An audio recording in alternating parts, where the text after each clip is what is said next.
Guys, bago ko nga po sa inyo ipakita kung ano yung magiging framework natin sa business, ay samahan nyo muna akong pumasok sa trabaho ngayon. Bali ngayon guys, di ba, naaalala nyo dun sa challenge natin eh, meron tayong 10,000 pesos na puhunan. Ngayon guys, yung 10,000 pesos ay naging 5,000 pesos na lang dahil doon sa mga expenses natin, sa family natin, at syempre kailangan natin mabuhay din, di ba? Hindi naman pwede na puro negosyo lang tayo tapos hindi tayo kakain. Anong gagamitin nating energy doon? Kaya yun guys, yan, 5,000 na lang at meron pa akong isang cut-off or 15 days na kailangan natin mag-survive para umabot dun sa sahod. At kapag may sahod na tayo, ay idadagdag ulit natin doon sa ating puhunan para mabuo ulit yung ating challenge. Ito yung step 2 natin, yung finding an enabling job, and thanks God dahil nakahanap tayo ng trabaho na fit sa mga criteria na kakailanganin natin para makapag-build pa rin ng business habang nag-work. So yun guys, ito pasakay na tayo ng jeep. Bilangin nyo kung ilang sakay tayo ha, papunta pa lang to. And ang location nga pala guys ng ating pinagtatrabahuhan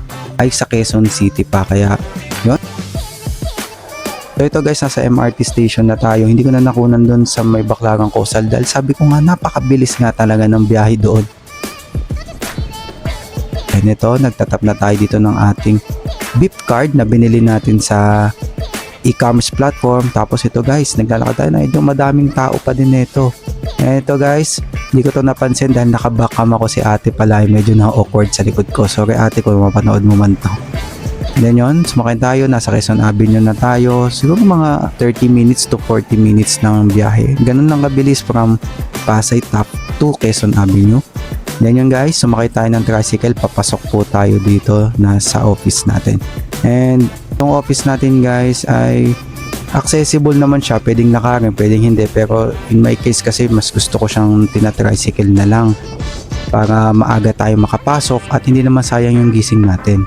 Kaya yun guys, medyo kung mapapansin nyo, napapaano na ako dyan dahil biyahe pa lang, medyo malayo na talaga, kaya good thing din na hybrid setup yung ating work.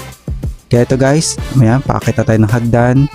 And then bubuksan na natin yung pinto papasok ng office kasi sa taas ng office namin eh. Then may mga nakita tayo dyan, din na natin sinama yung mga video nila, yung mga kasamahan natin. And then ito, magpe-prepare na tayo, upo na tayo dito sa ating table para umpisahan na yung araw. Pero syempre, ito, maaga-aga pa rin tayo nakadating dito at wala pa yung iba. Siguro mayroong mga nauna sa akin dito, mga 2-3. O, yung una yung mga nakasalubong natin at saka yung nandun sa loob na sa likod. And then yun, may padating ulit si sir. Yan.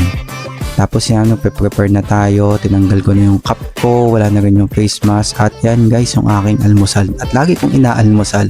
Ang meriendang almusal kung tawagin. Banana Q. Ito guys, yan. Nagko-coding na tayo dito. At ito, medyo bago-bago pa tayo sa coding. Kaya nagpa-practice pa lang tayo. Kaya after natin mag-coding, after natin mag-work, dumiretso naman tayo dito guys sa may karindera kung saan tayo naman ay magla-lunch break. Kasama natin guys yung mga iba nating kaibigan dito na kasamaan sa trabaho. Medyo naging tropa-tropa na din at pumili tayo ng ulam. Ang pinili nating ulam dyan guys ay apritada tata to or minudo. Kasi minsan nakakalito yung apritada, minudo, mechado, diba? And then yun, bumili tayo ng donut para pang papasalubong natin. Kasi guys, solid ang donut dito. Lasang Dunkin Donut talaga siya kahit na ordinaryong donut lang siya. Yung feeling niya sa loob, may Bavaria, may strawberry, may chocolate. Kaya shoutout sa inyo sa bakery na yun. Yun, medyo naiinit-initan tayo dito kasi hindi tayo sombrero. Ayan. Ayan guys, oh, ABS-CBN yan guys. Ayan, walking distance lang kasi dyan eh. Ngayon yun guys, after nan, ito na po, pauwi na po tayo. Pabalik na po tayo sa ating bahay. And yun, nabibilang nyo ba kung nakailang sakay na tayo habang pinapanood nyo at pinapakinggan nyo itong boses ko ngayon? Yun, pasensya na kuya dahil nabidyoan ko yung batok nyo. Tapos ito guys, pababa na tayo nito ng Taft Avenue. Yun, may nabidyohan na naman tayo sa likod. Pasensya na po sa mga nabidyohan. Then sumakay na po tayo guys ng bus. Bus po ito pa Cavite.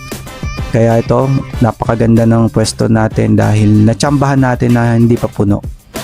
At window side po tayo. Parang ano lang, parang aeroplano lang eh.